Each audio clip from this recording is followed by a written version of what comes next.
that there have been some recent votes, and the House Financial Services Committee voted to advance the Financial Innovation and Technology for the 21st Century Act. And I think this was the first time that crypto-specific bills were advanced in standalone votes rather than as part of larger pieces of legislation. And I was wondering if you could just explain what it is that you support in that particular bill. I mean, I support the market structure bill because it brings regulatory clarity where none exists. The modus operandi of the SEC under Gary Gensler has been regulation by enforcement. He has taken what I consider to be arbitrary and capricious actions against crypto innovators. And I'm of the view that we should create a federal framework for regulating digital assets that distinguishes the best actors from the worst actors, right? The best actors should be free to innovate, while the worst actors should be held accountable. And instead of focusing on the worst actors, Gary Gensler has declared war on the whole industry. We've seen not regulation, but the weaponization of the SEC against the whole crypto industry. And so there's a real urgent need for Congress to step in and to provide regulatory clarity where none exists. And so the market structure bill would distinguish restricted digital assets, which would be subject to the jurisdiction of the SEC, from crypto commodities, which would be subject to the jurisdiction of the CFTC. And the bill essentially holds that a digital asset is presumptively subject to the jurisdiction of the SEC until it is shown to be sufficiently decentralized to constitute a commodity, in which case it is subject to the jurisdiction of the CFTC. So for the first time, we're going to have in statute not only a framework for regulating digital assets and distinguishing securities from commodities, but also a clear delineation of the process by which a digital asset becomes a commodity.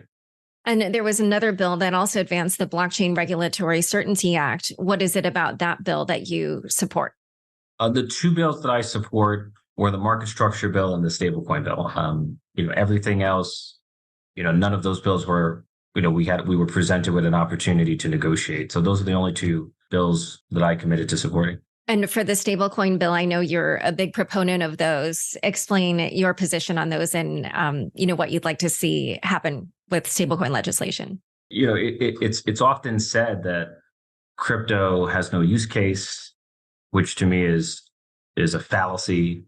It's often said that much of crypto fails to function as a currency. The clearest use case of crypto is stablecoin.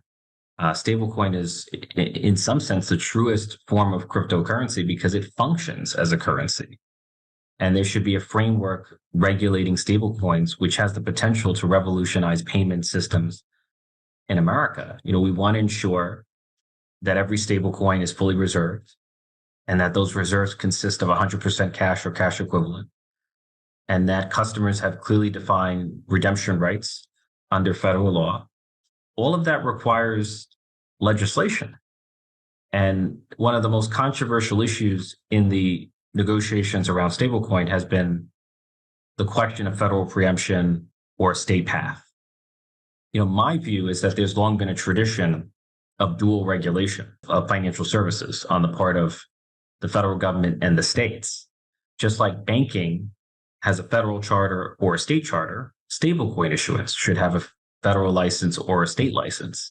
The notion that states cannot be trusted to regulate stablecoins strikes me as absurd.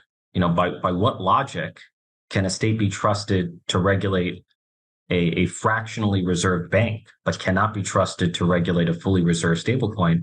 Fractionally reserved banking is far riskier, poses a far greater systemic risk than a fully reserved stablecoin.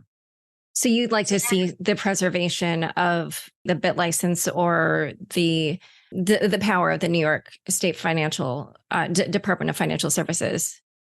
I'm committed to preserving the prerogatives of the New York State Department of Financial Services. And if you're a stablecoin issuer, you should have the flexibility to choose between a federal license and a state license. Now, there should be a federal floor that prevents regulatory arbitrage, but the state should continue to play a role in regulating stablecoins, just like states play a role in regulating banks, which again are far riskier. All right. And so at this point, the market structure bill, I think, will move forward for a full vote in the House. as far as I understand, the Stablecoin Act just failed to reach a bipartisan deal. So can you talk a little bit about kind of what are the next steps for each of these two bills? So we passed the market structure bill yesterday, and we're in the process of considering the stablecoin bill.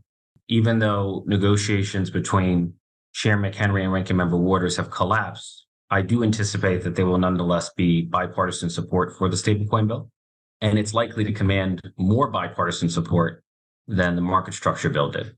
Okay, which So the market structure bill had 6 Democratic votes. I suspect that the stablecoin bill will have even more than 6 Democratic votes. Oh, okay. Okay. So this inability to reach the bipartisan